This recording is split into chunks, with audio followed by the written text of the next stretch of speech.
Doyumsuz Lezzetler kanalımıza hoş geldiniz. Bugün sizlere ilik bol etli, şu şekilde göstereyim. İlik çorbası, et çorbası diyelim. Kışın vazgeçilmezi. Güzel bir çorba hazırlayacağım. Bunları yıkadım. Tenceremizin içerisine, yani düdüklümüze alıyorum. 6 su bardağı suyumuzu içerisine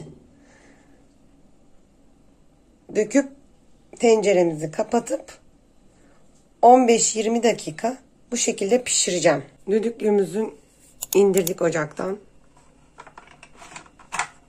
İliklerimiz pişmiş galiba. 20-25 dakika pişirdim. Şimdi bunları uygun bir kabın içine alacağım.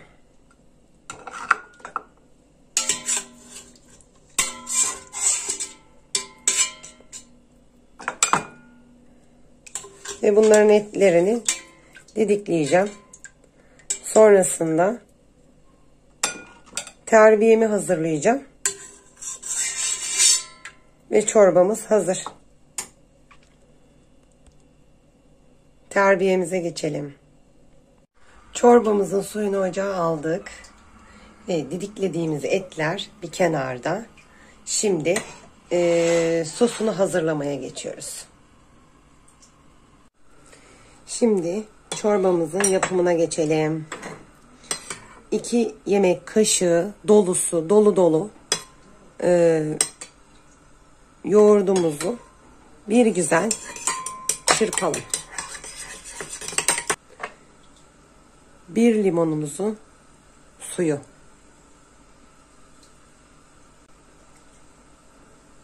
İçine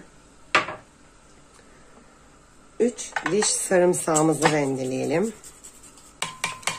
1,5 yemek kaşığı da unumuzu ekliyoruz. Yumurtanın sarısını da ekliyorum. Ve güzelce karıştırıyorum. Çorbamızdan bir kepçe alarak yavaş yavaş hazırladığımız sosa ekliyorum. Tekrar bir kepçe daha. Hazırladığımız sosu çorbamızın suyuna ilave ediyoruz. Çorbamız kaynamaya başladı. Diftiklediğimiz etleri içine atıyoruz.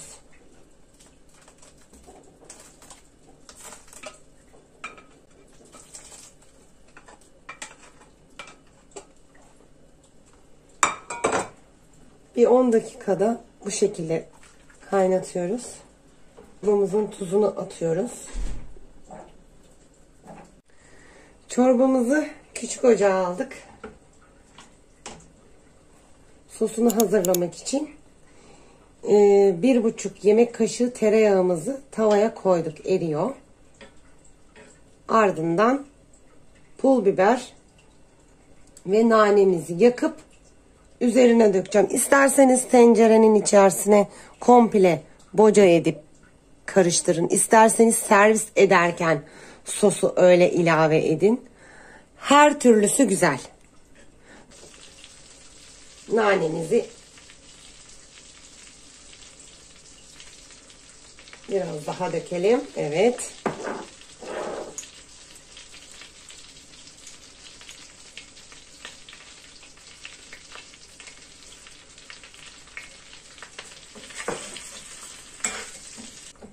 Çorbamızın sosunu döküyoruz. Nanemizin sıcaklığı çıkana kadar. Evet.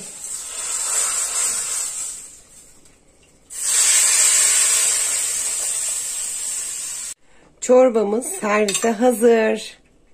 Deneyecek olanlara afiyet olsun.